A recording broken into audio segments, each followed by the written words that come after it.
ඔබ මිනිසෙකු වන බැවින් ඔබට නොකළ හැක්කක් නොමැත.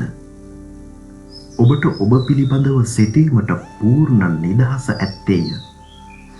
ඔබගේ ජීවිතය උසස් බවට පැමිණවීමට ඔබට පූර්ණ නිදහස ඇත්තේය. ඔබේ සිතවිලි බලවත් කරමින් ඔබේ ජීවිතය උසස් බවට පැමිණවීම සඳහා ඔබ දැන් සූදානම් විය යුතුය. ඔබ සාර්ථකත්වයේ පළමු පියවර තබනතුරු ඔබට ඒ ගමන් මඟ යා නොහැක. එන්න අප සමග එක්ව ඒ සාර්ථකත්වයේ දිව්‍යමය දොරගුළු විවර කරගන්න. ඔබ අධ්‍යාත්මිකවත් භෞතිකවත් සාර්ථක වීම යනු ඔබගේ සාර්ථකත්වය වන බව සිතට ගන්න. ඔබේ ජීවිතයේ සතුට සැනසුම ආරෝග්‍යවත් බව සහ ආඩ්‍ය බව අපගේ පැතුම වන අතර එමගින් මුළු මිනිස් සමාජයම සුවපත් වනු දැකීම අපගේ අභිලාෂයයි.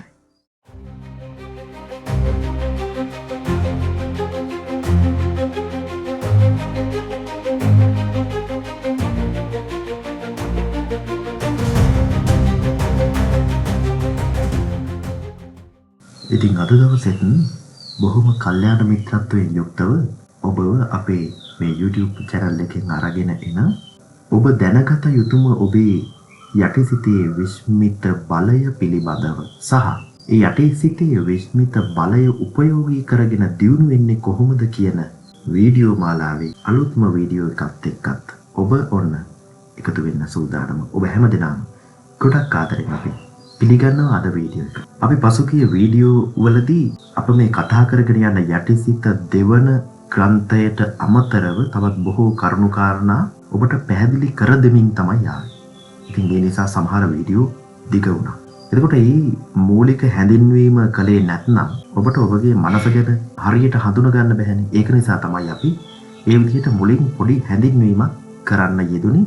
ඔබේ මනස ගැන ඔබට යම් ප්‍රමාණයකට හරි තේරුම් ගන්න පුළුවන් වෙනවා. මොකද මනස කියලා කියන්නේ තේරුම් ගන්න පුළුවන් එකක් නෙවෙයි. ඒක හරියම සංකීර්ණ බලයක්. මහා පුදුමාකාර විදිහේ ශක්ති කදම්බයක්. එතකොට අන්න මේ මහා ශක්තිය මහා බලය අපේ ශරීරය මේ භෞතික ශරීරය නොමරා ජීවත් කරනවා.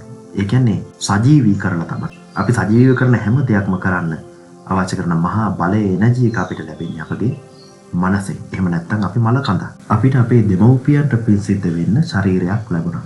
නේද?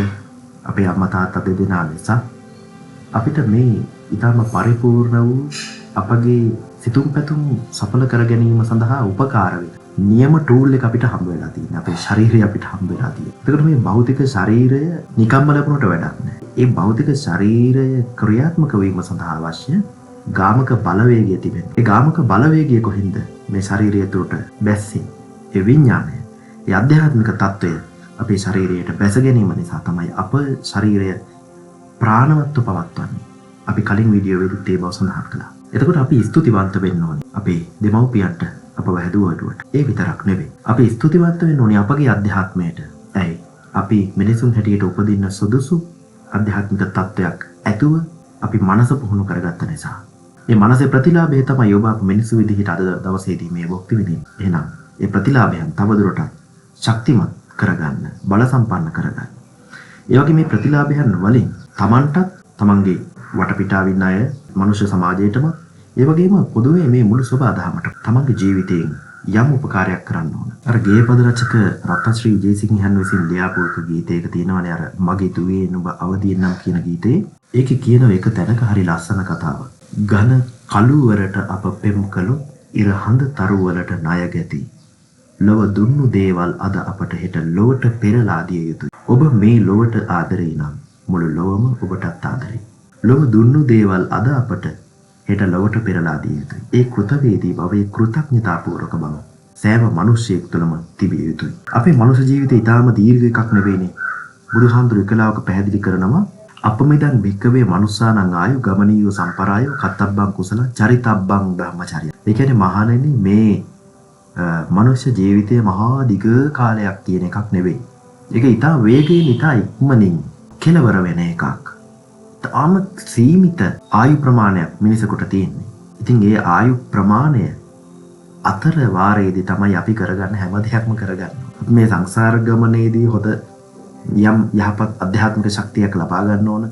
ඒ වගේම මේ ජීවත් වෙන ජීවිතය තුළ අප සතුටින් ජීවත් වෙන්න ඕන. ඒ වගේම නිරෝගීමත් ජීවිතයක් අප ගත කරන්න ඕන. මේ සියලුම දේවල් අපට කරන්න සිද්ධ වෙලා තියෙන මේ වේගයෙන් ගමන් කරන කාලය ඇතුළෙමයි. ඒක නිසා උපතේ ඉඳලා මරණය දක්වා අතර කාලයේන ජීවිතය කියලා කියන අපි කලින් මතක් කළා. ඒ වගේ ඔබට අපට ලැබිලා තිබෙන මේ උත්කෘෂ්ඨ ජීවිතය ඉතා ශ්‍රේෂ්ඨ විශිෂ්ට ගණයේ බල සම්පන්න ජීවිතයක් කර ගැනීම වෙනුවෙන් තමයි අපි හැමදෙනාම මේ උත්සාහ කරන්නේ. ඉතින් ඔබ අපිත් එක්ක එකතු වෙලා ඉන්නේ ඒ වාසනාව ඔබට තිබෙන නිසාම කියලා මම විශ්වාස කරනවා. අපි එදා නවත්වපු තැන ඉඳලා මේ පොතට යොමු වෙනවා. ක්‍රියාවත් ප්‍රතික්‍රියාවත් සම්බන්ධ ස්වාභාවික සහ විශ්වමය නීතිය උපවිඥානමය මනසේ නීතියයි. ඔබ සවිඥානික මනස මගින් උපවිඥානික මනසට කුමන බලපෑමක් කළද? එය ඉටුවන්නේ පැහැදිලිව ප්‍රකාශ කළ විට සහ ජීවිතය තුළ ඔබ එය කරන්න පටන් ගත් විට. බලන්න මෙන්න නීතියක් අපිට තව හමු වෙනවා. ක්‍රියාවත් ප්‍රතික්‍රියාවත් සම්බන්ධ ස්වභාවික සහ විශ්වමය නීතිය. අපේ බුදුදහම තුලත් මේක පැහැදිලි කරනවා. හේතුඵල ධර්ම වශයෙන් හේතුවක් තියෙන්න ඕන යම් ඵලයක් හටගන්න. ඒතකොට මෙන්න මේ කියන தত্ত্বය මත තමයි මේ ලෝකේ දුවන්නේ. ඒක අපි දන්නවා. එතකොට ඔබේ ක්‍රියාව ප්‍රතික්‍රියාව සම්බන්ධ ස්වාභාවික සහ විශ්වමය නීතිය මේ ඔබේ උපවිඥානික මනසේ නීතිය. ඔබ ක්‍රියාත්මක වෙන්නේ මොන විදිහටද? ඔබට ඒකට ප්‍රතිඵලයක් ලැබෙනවා. ඔබ සවිඥානික මනස මගින් උපවිඥානික මනසට කුමන බලපෑම කළත් එය ඉටුවන්නේ පැහැදිලිව ප්‍රකාශ කළ විට සහ ජීවිතය තුළ ඔබ ඒ කරන්න පටන් ගන්න. ඔබ පැහැදිලි අරමුණක් දෙන්න ඕනේ. පැහැදිලි වෙන්න ඕනේ. නිශ්චිත අරමුණක් ඔබගේ සවිඥානික මනසෙන් පැහැදිලිව ඔබගේ උපවිඥානික මනසට දෙන්න ඕනේ.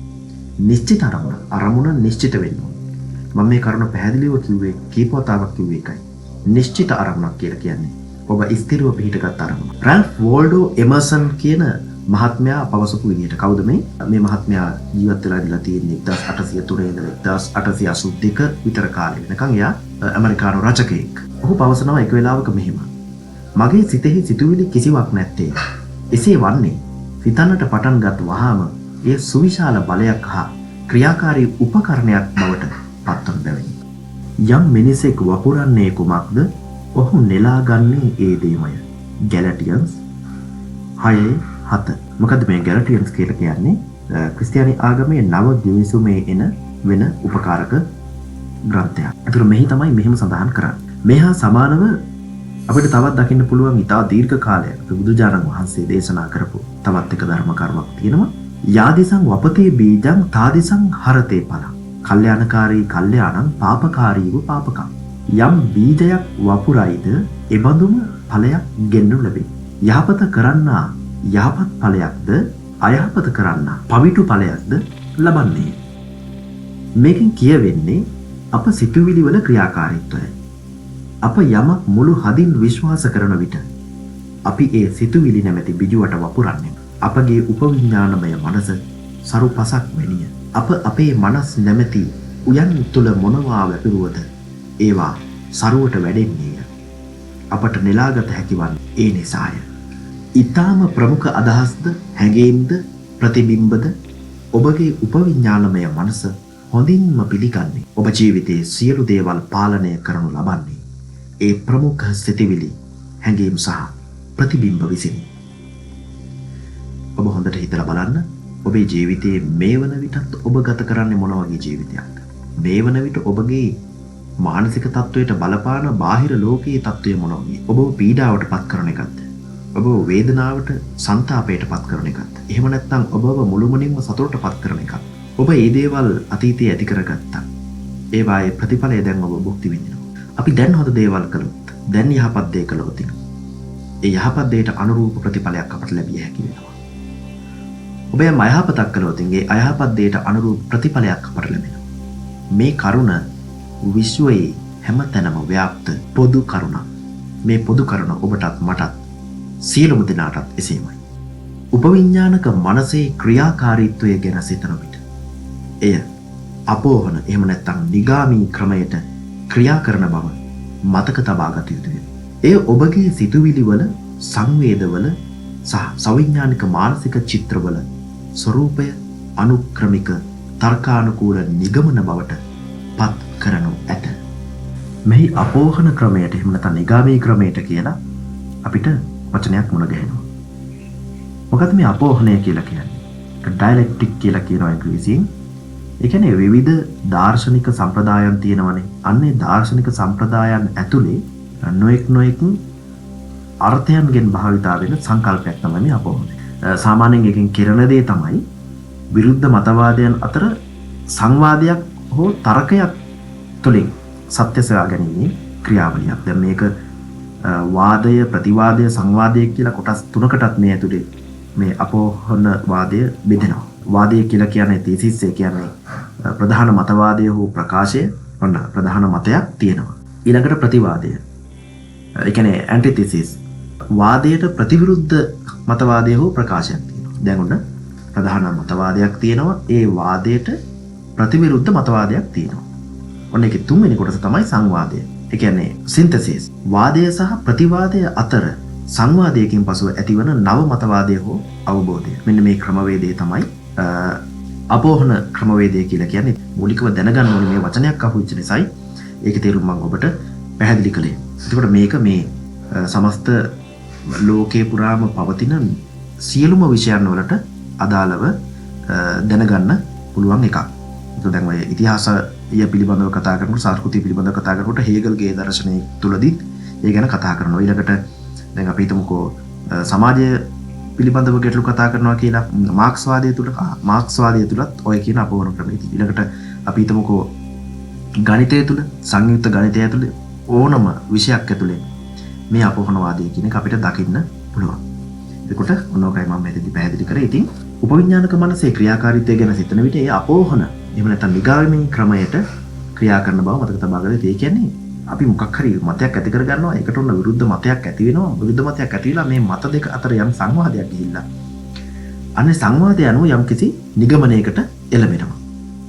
එතකොට ඔබගේ මනසේ තිබෙන සංඥානික මනසේ තිබෙන චිත්‍රවල මානසික චිත්‍ර තියෙනවනේ. ආන්නේ චිත්‍රවල ස්වરૂපය එහෙම නැත්නම් අනුක්‍රමික තර්කානුකූල නිගමන බවට පත් කරන්නේ මෙන්න මේ මනසේ යටිහිතේ තිබෙන මේ නීතිය මත.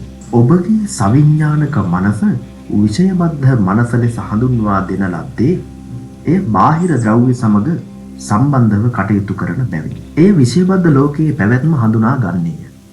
පරිසරය සමග ගනුදෙනුව තුළ එය ඔබගේ මාර්ගදර්ශකයාය. එය ඉගෙන ගැනීම කරන්නේ නිරීක්ෂණය, අත්දැකීම සහ අධ්‍යයනය මගින්. එනම් ඔබට ඇති පංචේන්ද්‍රයන් මගින් අදාළ දැනුම උකහා ගැනීමෙන් ඔබගේ සවිඥානික මනස මේ විෂයබද්ධ මනස හැටියට හඳුන්වන්නේ යන්නේ කාන්ත. ඇයි මේ ලෝකයේ පවතින සියලුම දේවල්, භෞතික වස්තුන් අප ගෝචර කරගන්නේ, ග්‍රහණය කරගන්නේ ඇස, කන, නාසය, දිව, ශරීරය කියන මේ ඉඳුරන් පහෙන්. ඒවායින් තමයි අරමුණු අරගන්නේ. අපි ලෝකයක් සමග සම්බන්ධ වෙන්නේ මෙන්න මේ කියන දොරටු පහෙන්. මේ කියන ద్వාර පහෙන් තමයි අපි ලෝකයේ සමග ඍජුව සම්බන්ධ වෙන්නේ. අපි ලෝකයේ තියෙන දේවල් විඳගන්නේ. එතකොට අපේ මාර්ගදර්ශකයා වෙන්නේ මේ පරිසරය සමග කරන ගනුදෙනුව අතරවාරයි අපගේ මේ සවිඥානික මනස. එතකොට නිරීක්ෂණය කිරීම මගින්, තමන් ලබන අත්දැකීම් මගින්, ඊළඟට යම් යම් දේවල් අධ්‍යයනය කිරීම මගින් තමයි අපගේ සවිඥානික මනස අපට යම් යම් තොරතුරු ලබා දෙන්නේ. ඉතින් ඔබට ඇති පංචේන්ද්‍රයන් මගින් ඒ අදාළ දැනුම ඇතුළට ඇදගෙන තමයි ඔබට යම් යම් දේවල් තේරුම් කරලා දෙන්නේ. ඔබගේ උපවිඥානමය මනස පුද්ගලබද්ධ මනස ලෙස හඳුන්වන්නේ එය තමා අවට පරිසරයේ පැවැත්ම පසිඳුරන් භාවිතා කිරීමෙන් තොරව හඳුනා ගන්නා, විඳ ගන්නා බැවින්. එය සංජානනය කරන්නේ ප්‍රතිභාව මගින්. එය ඔබගේ ආවේගවල ආසමයද, ස්මරණයේ ගබඩාවද වන්නේ. දැන් හාත්පසින් වෙනස් අපේ උපවිඥානික මනස. ඒකට පුද්ගලබද්ධ මනස කියලා කියන්නේ ඇයි? ප්‍රබාහිර ලෝකයේ වින්දනය කරන මේ පංචේන්ද්‍රියන් මුල් කරගෙන මේ බාහිර ලෝකයේ සමග ඍජුව ගනුදෙනු කරන සවිඥානික මනස නෙවෙයි. එතකොට අපේ උපවිඥානික මනස කොහොමද යම් යම් දේවල් විඳගන්නේ? ඒ විඳගන්නේ, සංජානනය කරන්නේ, තේරුම් ගන්නේ යම් ප්‍රතිභාවක් මගින්. ඒ ප්‍රතිභාව කියන එක අපිට අල්ලන්න පුළුවන් දෙයක් නෙවෙයි. ඒක එහෙම දකින්න පුළුවන් දෙයක්වත් නෙවෙයි. අපි යම් රසවත් ආහාරයක් විඳිනවා. ඒ ආහාරය රස බලන කාලය තුලදී අපිට යම් රසය දැනෙනවා. ඒක රසයක් කියලා අපේ හිත තෘප්තියටපත් වෙලා ඒ රසය පිළිබඳව තමන්ගේ කැමැත්ත ඇති වෙලා ඒක වින්දනය කරලා ඒ සියලුම දේවල් කරන්නේ ඔබට නොපෙනෙන දේවල් සියලුම දේවල් කරන්නේ ඔබගේ උපවිඥානික මනස මගින්. ඔබගේ උපවිඥානික මනස ආවේගවල ආසනයක් ස්මරණයේ ගබඩාවත් වෙන්නේ ඒකයි. ඔබ සමහර විට අතීතයේ කරලා තියෙන දෙයක් දැන් සිහිපත් කරලා යම්කිසි විදීමක් ඔබට ලබන්න පුළුවන්, ඒක අත්දැකීමක් ලබන්න පුළුවන්. දැන් අපි හිතමුකෝ ඉස්සර මොනවා හරි අපේ හිතට දුක හිතෙන දෙයක් අපිට විඳින්න ලැබුණා. ඒ ගැන නැවත අපි ඉතා ගැඹුරින් හිතන්න පටන් ගත්තොත් එහෙම අපිට ඒ දුක, සංතාපය, ඒ වේදනාව ආපහු ඇති වෙන්න තියෙන ඉඩකඩ වැඩි. ඒක නැවත අපිට සංජානනය කරලා දෙනවා. ඔබගේ ස්මරණය තුළ රැඳී පවතින ඒ නොඑක් අදහස්, නොඑක් අත්දැකීම් වලට අදාළ ඒ හැඟීම්, දැනීම් නැවතත් උත්පාදනය කරලා දෙන්න ඔබගේ යටිසිත සමත් වෙනවා. ඔබ හිතලා බලන්න, ඔබට ඔබේ ජීවිතයේ වටිනාම සහ ප්‍රීතිමත්ම දවස මොකක්ද? සතුටු උපදවන දවස. එහෙම දවස් ගොඩක් තියෙන්න පුළුවන්. ඒ අතරිනුත් වැඩිම සතුට ඇති වෙච්ච දවස. ඒ දවස පිළිබඳව ආයි කිසිම සිතවිල්ලක් වෙන දෙයක් ගැන හිතන්නේ නැතුව ඒ දවස පිළිබඳව විතරක්, ඒ මොහොත පිළිබඳව විතරක් ඔබ දැන් හිතන්න. එතකොට මොකද වෙන්නේ? ඒ අතීතයේ ඔබට දැනුණු ඒ ඊතා යහපත්, ඊතා සුවපත්, හිතට සුවගෙන දෙන ඒ හැඟීම ඔබ තුළ නැවතත් ජනනය වෙනවා. නැවතත් ඇති වෙනවා. ඒ වගේ තමයි අපේ ජීවිතයේ අපුල දෙයක්, ඒ කියන්නේ අපි අකමැති දෙයක්, අමහිරි දෙයක් සිද්ධ වුණා. ඒ ගැන අපි මේ ලෝකේ හැම දෙයක්ම අමතක කරලා ඒ ගැන විතරක් වුණා අපි හිතනකොට මොකද වෙන්නේ? අපේ හිත ආන්න අර ස්මරණයේ ගබඩාව ඇතුලේ එක තැන්පත් වෙලා තිබෙන නිසා ආපහු අපිට ඒ අත්දැකීම දැන් මේ වෙලාවේ විඳිනවා වගේ ඒක ලබන්න විඳින්න පුළුවන්. එහෙම තත්ත්වයක් තිබෙන්නේ. එතකොට ආවේගවල ආසනයත් ස්මරණයේ ගබඩාවත් ඔබගේ යටිහිත වෙන්නේ අන්න එකයි. ඔබ කරගන්නට අවශ්‍ය එකම දේ නම් ඔබගේ අදහස උපවිඥානමය මනස මගින් පිළිගන්නා මට්ටමට ගෙන ඒමය. ඔබගේ උපවිඥානමය මනසේ නීතිය අවශ්‍ය සියලු ප්‍රතිඵල ගෙන එනු ඇත. ඔබට ඇත්තේ නියෝගය හෙවත් තීන්දුව ප්‍රකාශය එයට නිකුත් කිරීමය. එවිට ඔබේ උපවිඥානමය මනස ඊටාම විශ්වාසවන්තව ඒ මත ඔබ සටහන් කර ඇති අදහස ඒකාන්තයෙන් ඉටු කර දෙනු ඇත. දැන් මේ කියවෙන කරුණු අලුතෙන් කියවෙන ඒවම නෙවෙයි. මේවා ඔබ මේ වෙනකොටත් ඔබේ ජීවිතය තුළ අත්දැකලා තිබෙන දේවල්. ඔබ හොඳට සිහිපත් කරලා බලන්න. ඔබ හොඳ අවධානයෙන් නැවත ඔබේ ජීවිතයේ යම් යම් අවස්ථාවන් වලට හැරිලා බලන්න. ඔබට මේ දේවල් අත්දකින්න ලැබිලා තිබෙනව නේද? ඔබ යම්කිසි අදහසක් ස්ථිර වශයෙන් ඔබගේ මනසට දුන්නා. ඒ දීපු අදහස ඔබ ඉටු කරගෙන නැද්ද? ඒ දීපු අදහස ඔබ ක්‍රියාත්මක කරන්න හිතෙන්, කයෙන්, වචනයෙන්, තුන්දොරින්ම ඔබ ඉතා දැඩි වෙහෙසක් අරගෙන ක්‍රියාත්මක කරන්න උත්සාහ කිරීම නිසා ඔබට ඒ දේ ලැබිලා නැද්ද? ලැබිලා තිබෙනවා. මේ කතා කරගෙන යන සියලුම දේවල් වලට අමුතුවෙන් මම උදාහරණ අරගෙන දෙන්න අවශ්‍ය නැහැ. ඔබේ ජීවිතයම ඔබට උදාහරණයක්. ඔබ හිතලා බලන්න, මේ කියවෙන කරුණු ඔබේ ජීවිතය තුළ මේ වෙනකොටත් සිද්ධ වෙලා තියෙනවා. එතකොට ඔබ ඔබගේ උපවිඥානික මනස මගින් යම් අදහසක් පිළිගන්න තත්ත්වයට අරගෙන ඉන්න ඕනේ. ඒකට සමහර විට අපිට ඒ කර්මුණක හිත තියාගෙන දවසකට නිශ්චිත වාර ගාණක් ඔබ හිතනවා. එහෙම නැත්නම් ඔබ නිශ්චිත වාර ගණනක් කොලයක ලියනවා, සටහන් කරනවා යම් අදහසක්, යම් අරමුණක්. ඒ කිරීම නිසාම ඇත්තටම ඒ කිරීම නිසාම ඔබට හැකියාව තිබෙනවා ඔබ හිතාපු හිතවිල්ල ක්‍රියාවට නංවලා ඔබේ ජීවිතය තුළ සාර්ථකත්වයට පත් කරගන්න, ඔබට ළඟා කරගන්න අවශ්‍ය සියලු වටපිටාව හැදෙනවා කියන එක. ඔබ දැනටමත් ඒක අත්දැකීමෙන් දන්නවා. ඉතින් මේ අත්දැකීමෙන් දන්න දෙය මෙන්න මෙහෙම එකක් කියලා කියන එක විතරයි අපි මේ කරන්නේ. මේ පොත මුල් කරගෙන මනෝ විද්‍යාඥයන් සහ වෙනත් පුද්ගලයන් විසින් මෝහන තත්වයට පත් කරන ලද පුද්ගලයන් සම්බන්ධ බොහෝ පරීක්ෂණවලදී තහවුරු වී ඇත්තේ උපවිඥානමය මනසට තර්කන ක්‍රියාවලිය සඳහා අවශ්‍ය වන සංසන්දනය හෝ නිගමන ගැනීම හෝ කරන්නට නොහැකි වන බවයි. මේ දහස් ගණන් වූ පරීක්ෂණ නැවත නැවතත් සනාථ කර ඇත්තේ කොතරම් සාවද්‍ය වුවද ඒ ඕනෑම ඇඟවියාවක් උපවිඥානක මනස විසින් බාර ගනු ලබන බවය.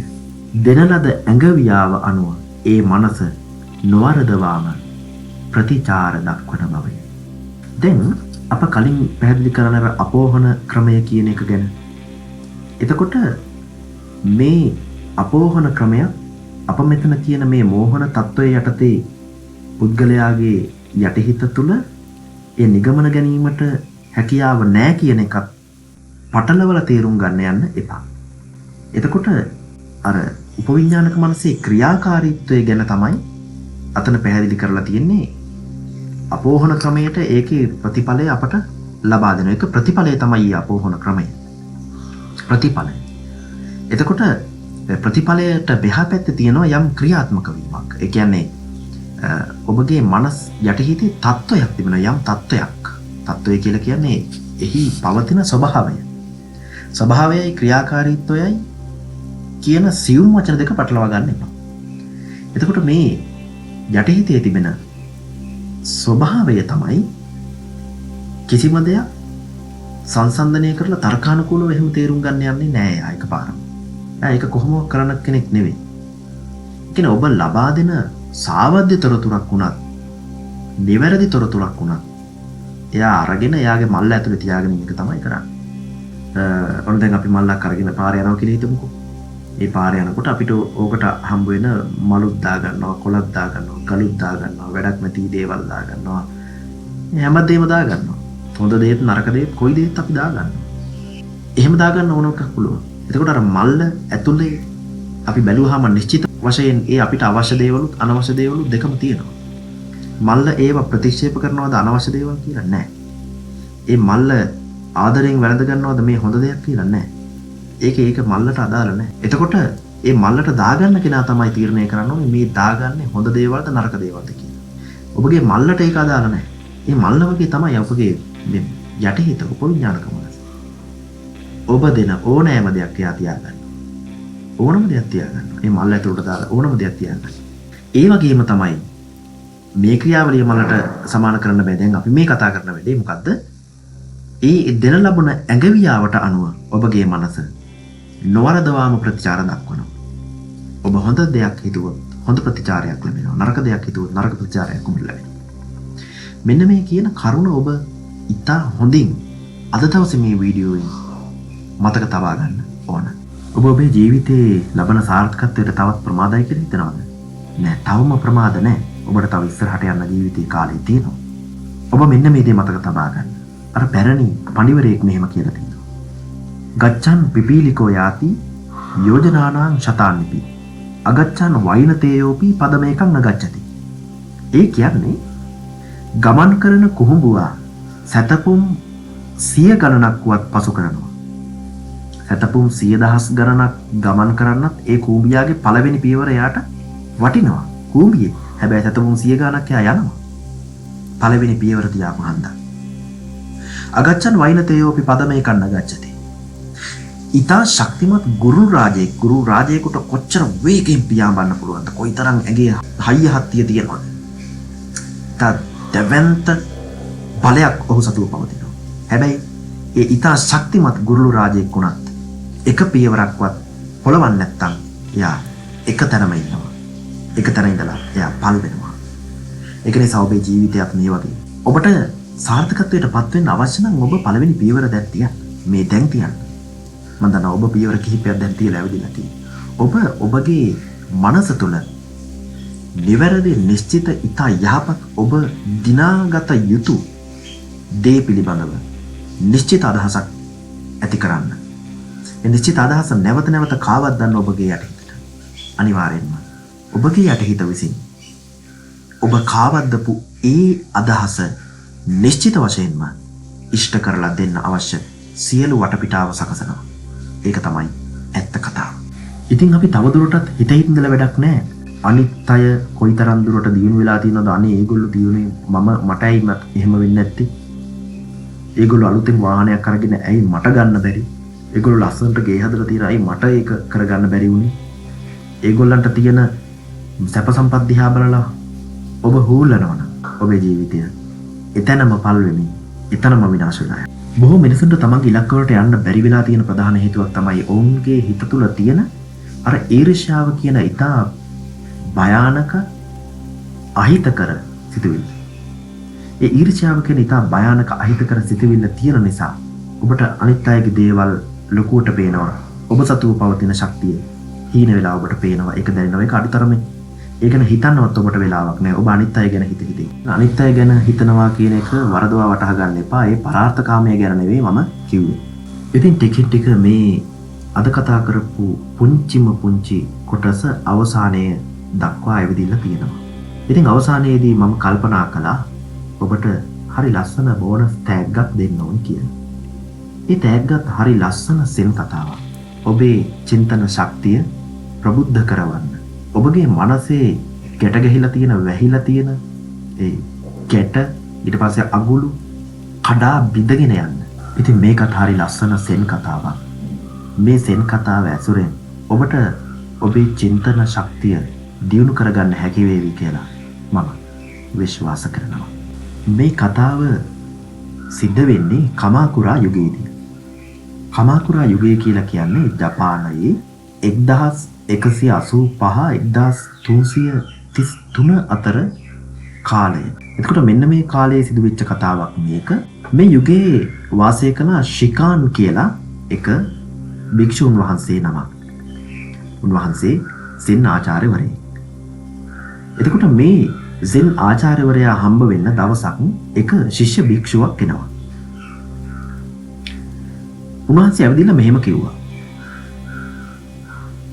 ගුරුතුමනි, මං පුංචි දවසේ ඉඳලම තෙන්දායි නිකායේ බුදු සමය ඉගෙන ගත්තා.